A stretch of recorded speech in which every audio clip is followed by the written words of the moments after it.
What I find really comforting about that is how you describe we're not, even if you feel you need to be alone, you're still not really alone. There's interconnected things happening all the time. It's ridiculous to me that I feel alone sometimes. Really? Really, Zoli? Turn on your psychic sight. There's that damn fairy again. That Sophia's fairy is 2 inches tall and is trying to pull down the curtain. That little idiot. What the hell? They're there. There's all kind of beings there. Or my parents are there. My guidance is there. There's certain beings that I know that are here pretty much all the time. But I'm having to separate myself. And this is important. Think about when you have these experiences, you have to separate yourself from all the activity, all the movement, and just stop. And stopping is also stopping the past, stopping the forward movement, at least within you, enough to absorb what spirit is wanting you to see. There, by the grace of God, go I. That is something that needs to be highlighted because if we don't stop everything all the time that we're doing, we're not going to be able to notice these things. And we're always doing something. So that minimizes our openness in a way. Yeah, and I've told y'all on the podcast we did a couple of days ago in the last radio show that the school that I'm in now is a very comforting, loving school for me to where I'm letting myself slow down, slow my movement, and to feel more, where it's safe now for me to feel more. Why now? I don't know. It's a school. We get put in these schools and we agree to it. So when you go to sleep at night, it's known in Theosophy that from 10 at night, no matter where you are in the world, 10 at night until 5 in the morning, that's when the schools are in session. So I'm like, if I can get the light turned out by 10:30 and I'm asleep within a few seconds, I get my prayers in and that's it. I'm out.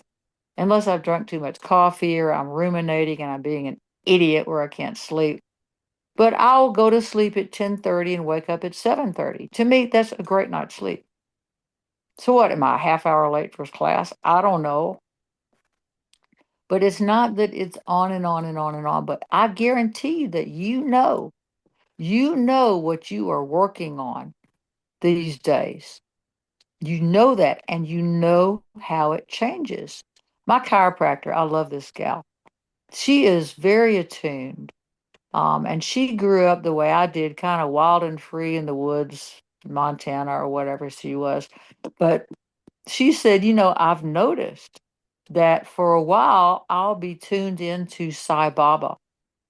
I'm reading stuff about him and this and that, and I'm attuned to it. Then all of a sudden it's gone. And I'm looking at the Bible or I'm looking at Druids. Those are schools that we're in.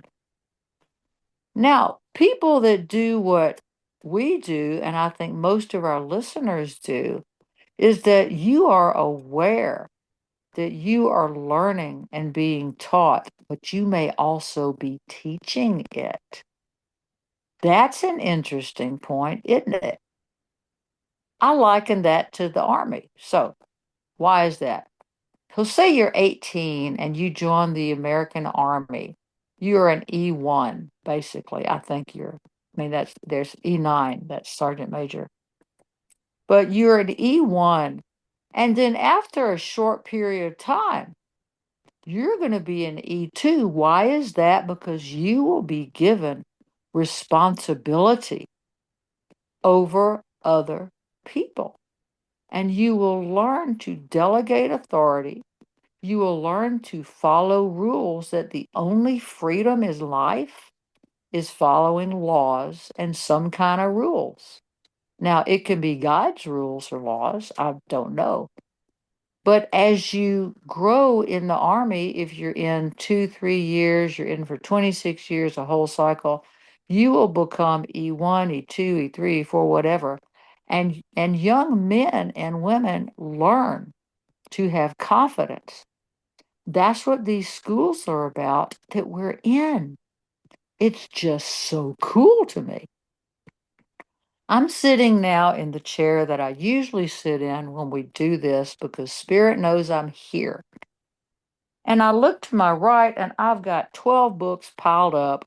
Behind the chair, I've got this whole sack of this and that. On the left, there's more. This is my world. And I don't choose to read all those books at one time. But try this, and you may already do this. I will be drawn to pick up a certain book.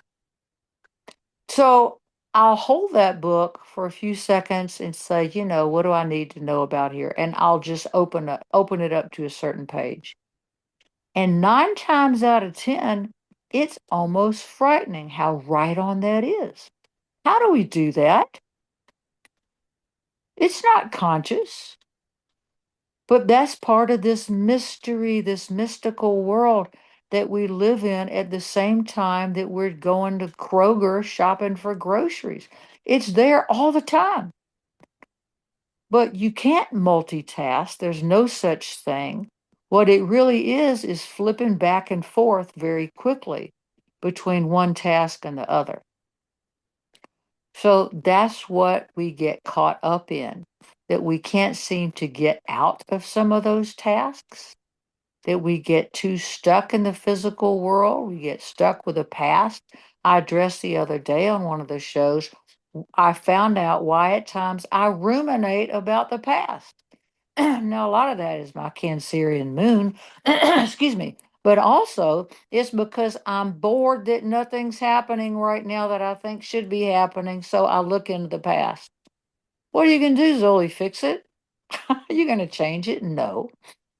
So now when I do that, I think, be patient, Zoe. All things are working in their own time.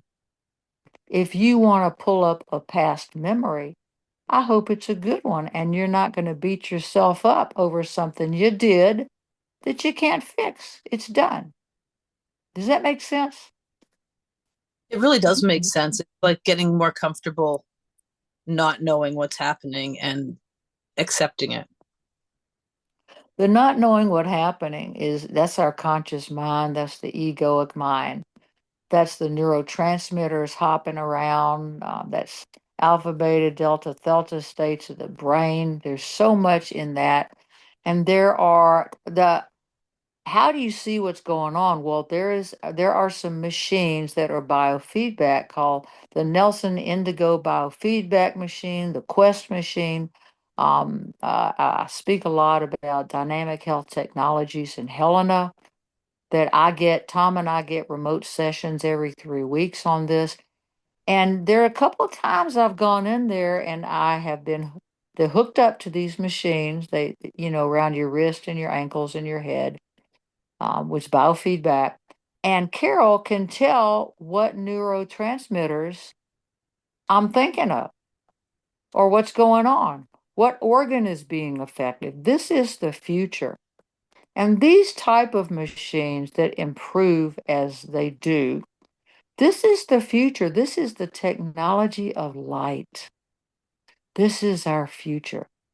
And in the future, we will have local clinics everywhere.